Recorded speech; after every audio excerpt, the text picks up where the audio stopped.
This is not ideal for the Baltimore Ravens, especially going up against this Detroit Lions team that just put up 52 points. I don't care if it was against the Bears, but that's still an NFL team, and they still racked up that score. Let's read this report that came out just a bit ago from Jeff Zrebiec. He said, not practicing for the Baltimore Ravens, fullback Pat Ricard. Even though that was a foregone conclusion, he ain't played all season yet. This is crazy with Pat Ricard alone. Even before we get to the other stuff, like with Pat Ricard, this is like out of this world. Nothing like this has ever happened with Pat Ricard.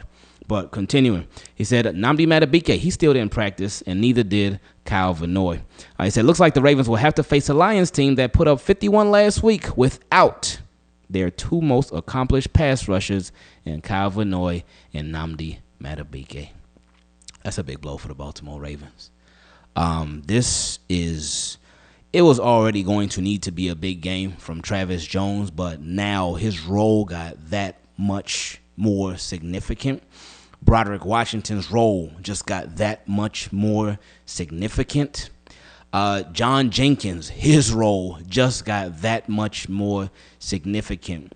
It's going to take a group effort with that interior pass rush to get it right.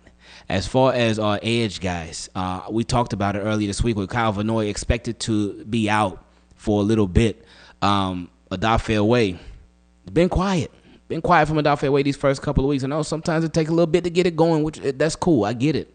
But Odafe Away, he gonna have to step up. Mike Green, the young boy, the rookie, he gonna have to step up.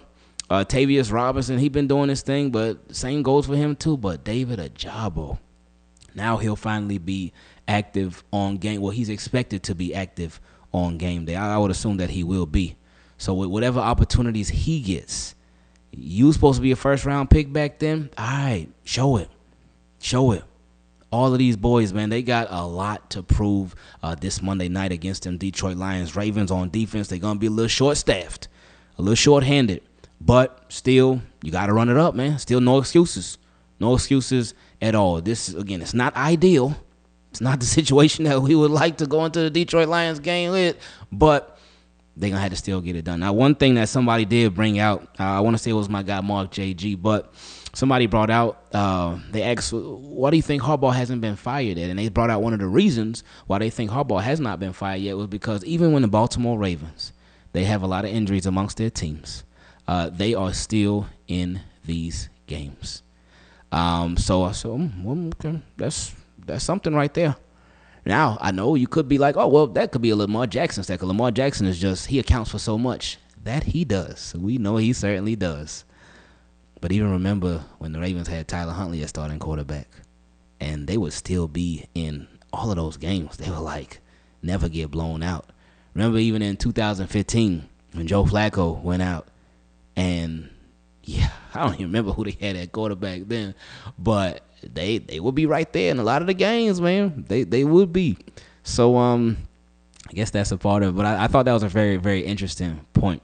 But Ravens, they still got Roquan Smith. They still got Kyle Hamilton. I had Nate Wiggins, Marlon Humphrey, Jair Alexander might be back. We'll see. Chidobe Awuzie, don't be jumping on nobody back this week. Hopefully you got reasons to jump on people's backs, but don't jump on nobody back, because that would mean if you got reason to jump on somebody back, that means we celebrating. That means a great play happened.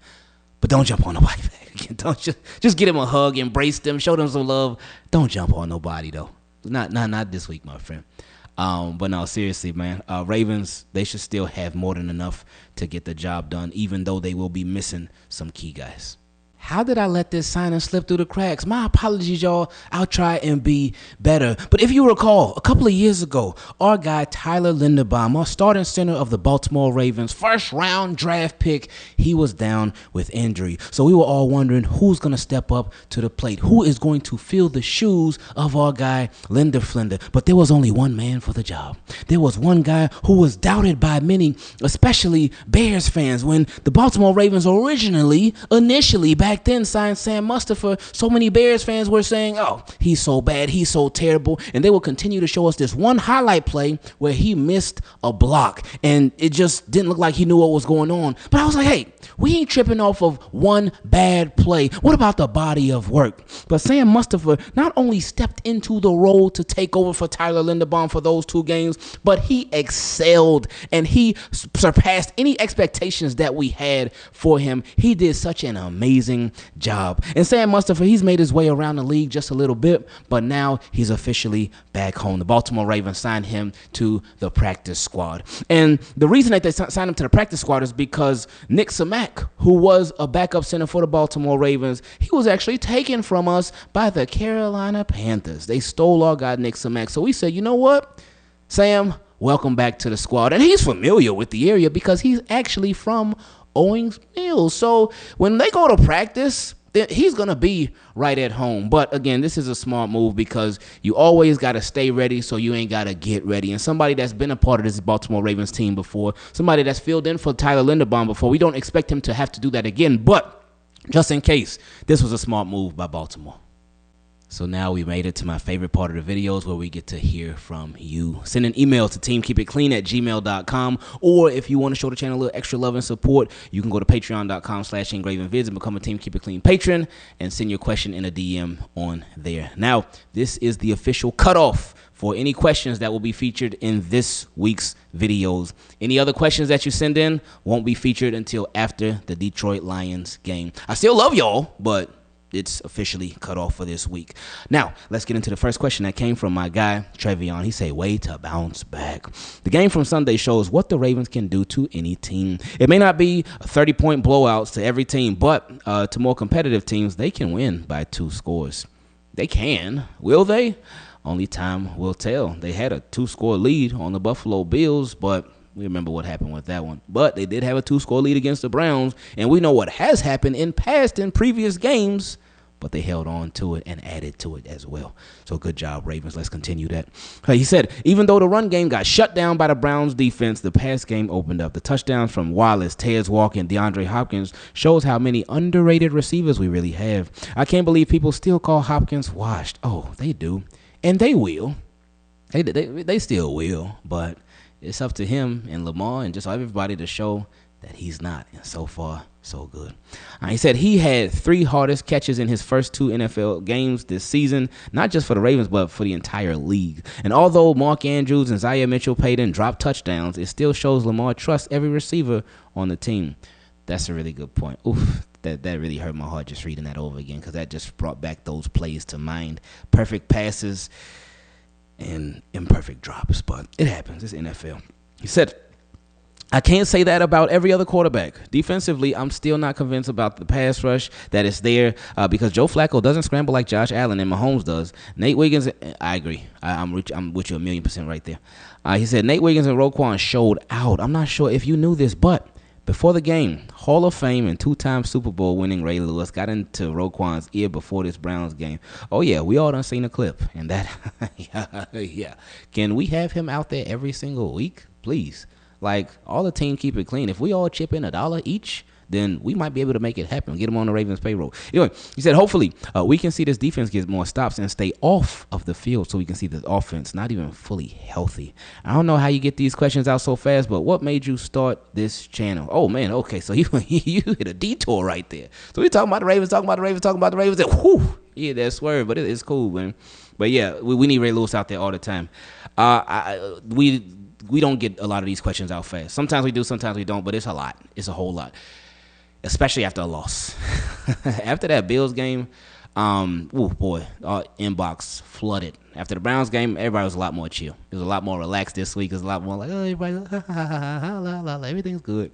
But after that Bills game, oh, boy, it was just insane. But that's how it normally is. And he said, but what made you start this channel? Be safe, and I'll be tuned in the live stream for the Monday Night Football Lions game. Hey, appreciate that, man. Thank you. What made me start the channel was just because first I used to do a Madden channel, and Madden was fun. I used to record the games of Madden and stuff. But then down here, since we in Miami, The only games on TV was the Dolphins games, but I wanted to watch my Ravens play, and that was before I could find the stream to watch it. So we used to go to the sports bar to watch the games. But then when my wife got pregnant with our son Carter, I wanted to watch the game, but we couldn't go to the sports bar because she wasn't feeling so well. So I had to find a stream to watch the game, and I found one. But then afterwards, I just wanted to talk about the game. Wanted to talk about a Ravens game. Wanted to say how I felt about it and whatnot. And I did it, and it was cool. I was like, whoa, that was different, but it was fun. I enjoyed it. So then after every Ravens game, and then even after a bunch of just NFL games, I would just talk about the game, talk about how I felt and whatnot, and then just share my opinion on whatever. And I really started to love it. And I was still doing Madden videos at the time, too. It was all on the same channel. But then I was like, hold up. You know what? I started falling out of love with recording Madden. I still would love to play it, but recording it just wasn't the same. But I was like, you know what? I want to start doing this a lot more often. So I just started doing it a lot more often. I would take a lot of breaks from work to talk about whatever was going on with the Ravens, any moves that the Ravens made, any transactions, contracts, all of that stuff. And then I would go live pregame. I will go live at halftime during the games, and I will go live after the Ravens games. It's so crazy. It was just so much. I was crazier back then. But then, and I just started falling in love with it more and more. More and more, the more we did it, I just started loving it, then just started phasing Madden out. And I was like, I just did not enjoy recording Madden anymore at that point. So I stopped. And we started doing this more, and then that was that. So it's been a process. It's been a lot of ugly moments, a lot of and when I say ugly moments, just a process of growth, I would say, because as a lot of y'all know, we started out doing videos in the car, from the car. So we would do live streams, any NFL news really too. It was mostly Ravens stuff, but any NFL news that dropped, anybody that got signed, any big contracts that dropped, we would do a stream. We would step out of work and we would talk about it. We would do a live stream right from our phone, and we'd talk about it. So yeah, it obviously just worked out in the long run. We ended up getting later. We got a promotion at our job. We had been at our job for I think 3 years. We got a promotion in April of 2018. Then in August of 2018, we all came into work one day and they said, "Hey, your entire department is laid off." Just randomly one day, August 2018. So this is 4 months into a promotion. So I'm like, wait, straight? Oh yeah, this is great. 4 months later, all laid off. My guys from Berlin BS, my guy Fred and Scott, they invited me to come to the Bills game, first game of the season, of the 2018 season. They invited me to come up there and watch it with them. So I flew up to Baltimore, fresh off of being laid off, and I was like, hey, yeah, let's do it. Had a great time. It was a lot of fun. That game was ugly. It was in the rain, but the Ravens took care of business. And the Bills should be forever grateful to us because we the ones that got the Josh Allen show started first, because we were going against Nathan Peterman and we were just beating them so bad that they ended up putting in Josh Allen in the game. And that's what got him started. So you're welcome, Bills fans. But anyway, that was it from there. So things, they took off from there. Sometimes it was fast growth. Sometimes it was slow growth. But slow growth is better than no growth.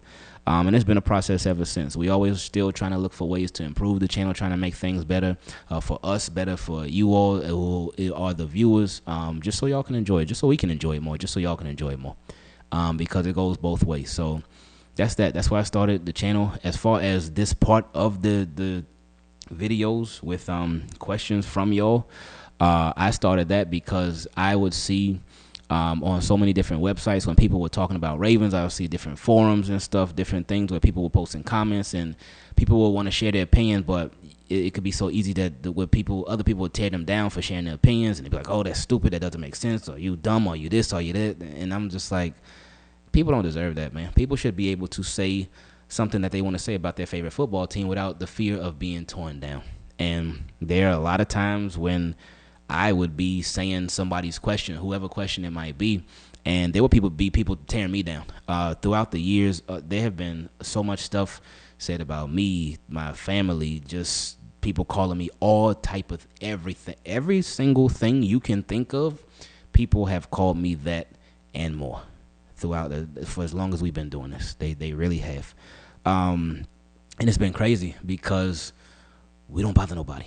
We don't bother nobody. We don't talk about nobody. We just talk about the Ravens, give our opinion. But people have called it literally everything in the world And it's crazy. It's definitely but it is just what it is.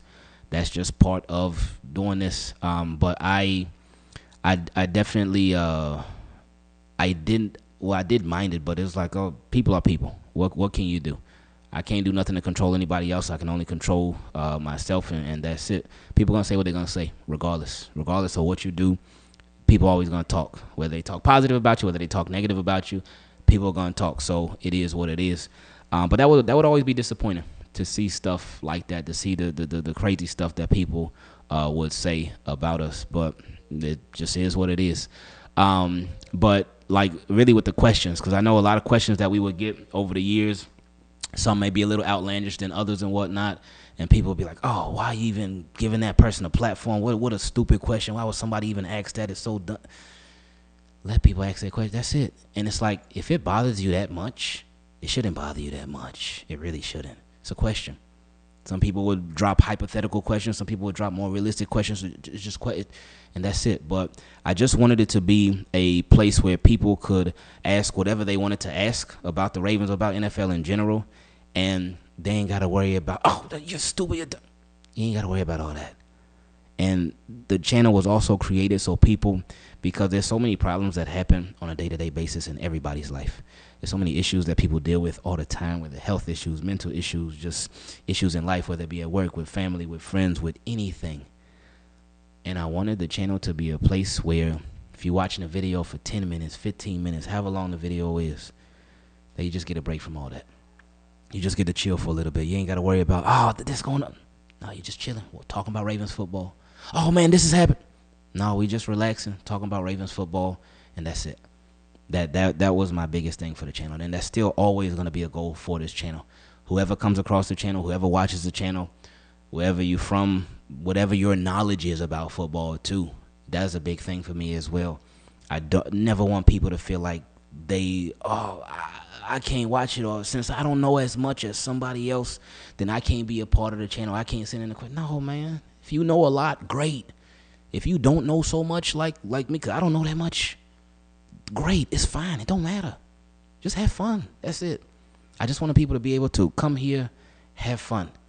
And also, it's obviously Team Keep It Clean, so it's a family-friendly channel. So whether you're young, you're old, if you're the kid watching the channel, your parents come in the room, you ain't got to turn the volume down because you hear all this cursing. No. If you're a parent and your kids, they run into the room where you watching, you ain't got to turn it down because it's all this cursing and all this derogatory stuff. No, man, everybody can watch. Everybody can watch together. Everybody can watch. Everybody can watch. It's for everybody. And even I want fans of other teams to come through too. Talk your trash. Oh, yes. Oh, Ravens, sorry, this, that. That's cool. But it's all in fun. Now, if it gets disrespectful, no. We ain't tolerating no disrespect from nobody. No, even Ravens fan or not. There been a lot of Ravens fans that have been disrespectful over the years. But it's just, I just wanted it to be a place where everybody can come through and everybody can have a good time. So if we can accomplish that for our videos, then we'll be set. Next question. Okay.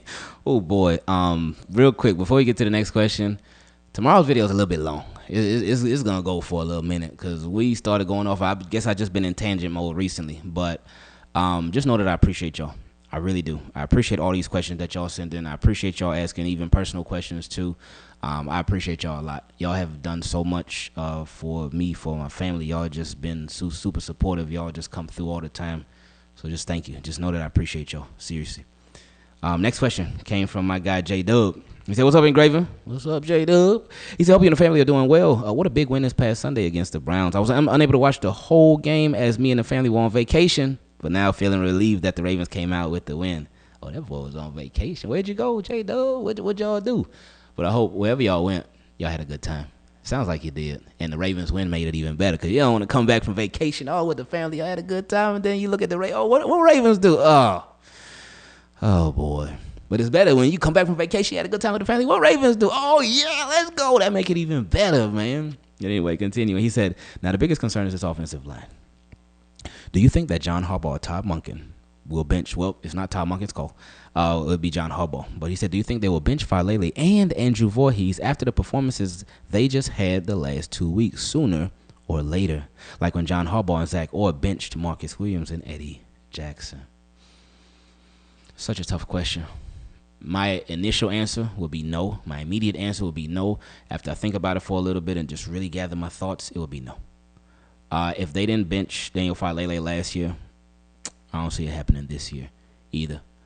With Andrew Voorhees, I don't want to say it worked out for them, but Andrew Voorhees got hurt. I forgot what the injury was. Pat McCarty stepped in. Andrew Voorhees never got his job back. So I would have to say no. I don't think they're going to do that. Anything is possible, but it just seems very, very unlikely. Again, with Daniel Falele, and we hope that Falele does well. We're not rooting on anybody's downfall on the team at all. I think that doesn't make any sense. But we hope that they do well. But it is important that the Ravens, if a move needs to be made, you got to make it. Now, I will say that with Falele, I think it's the Brandon Stevens thing all over again. Falele, he gives you some promise. He could give you some great plays too. But the bad stuff, it sticks out a lot. But I think the Ravens they playing a long game with him too. As far as when he becomes a free agent after this year, I think they just playing for that comp pick. I really do. It sounds crazy when you say it out loud and initially you think about it. But then when you really think about it, you're like, hold up. It don't sound so crazy. But, yeah, I don't think they will bench either one. He also said, I believe this is going to be a breaking point for Lamar Jackson getting the Ravens to the Super Bowl if he can't make plays with the offensive line or even worse, get hurt as the season goes on. He's made plenty of plays with the offensive line, even throughout their struggles, throughout the entirety of him as Baltimore Ravens quarterback. The offensive line has had better moments in the past, but recently it has been rough. It's had a lot of rough moments. It ain't been all bad at all. Because, again, with Derrick Henry don't get 1,900 yards with a terrible offensive line. They've had some bad moments, certainly. And pass blocking, they had some bad moments, but it ain't all bad. But this year has been really rough. It's been really, really rough. We'll see how they do against the Lions. Hopefully the Lions is a nice boost of confidence for this entire offensive line because they do a phenomenal job against Aiden Hutchinson and them boys. But, yeah, so we'll see. We'll see how things go. I think Lamar's going to be fine. But if the offensive line was even better than he can do even better. Like, Lamar got a clean pocket. It's dangerous, man. But Lamar against the blitz is dangerous. Lamar scrambling out of the pocket is dangerous. Lamar just straight up dangerous. Next question came from my guy, Jarvo. He said, Madubuike missed practice, so do you see him playing, and will they activate likely to play on Monday? Well, likely ain't got to be activated. He's already on the roster. He's not on injury reserve. All he got to do is just be active instead of on the inactive list. I think he'll play on Monday. I can see that happening for sure, but we won't know till we know. As far as Madubuike, that's a scary one right there because, yeah, he has not practiced. I'm recording this on Saturday. I don't know if the Ravens are practicing today, especially with or even having a walkthrough today. Maybe they are, especially because they're at home. They ain't got to travel, and the game is on Monday, so I know they kind of pushed everything back a day this week. So we'll see. But if they do have something today, I would envision him being out there. I do. If he's not, yikes. That'd be a big yikes if he's not out there.